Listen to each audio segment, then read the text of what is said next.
23 суроо сүйлөмдөр толуктап көрөлү. Адамдын организми өзүн муздатуу үчүн тер дейт.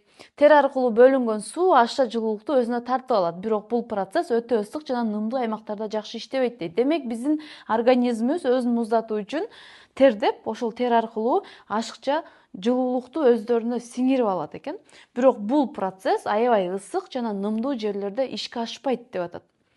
Эгер абанын табы дененин табына жакын болуп, ошол эле маалда нымдуулук жогору боло турган болсо, денени тер аркылуу муздатуу мүмкүн болбойт. Эмне үчүн мүмкүн болбойт? Себеби ал жерде нымдуулук мынакей жогору болуп атат. Демек бул жерде А вариантыбыз дал келип атат.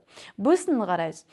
Эгер абанын табы дененин табынан төмөн болсо, нымдуулук ошол эле учурда нымдуулук да төмөн болсо, денени тер аркылуу муздатуу мүмкүн болбойт.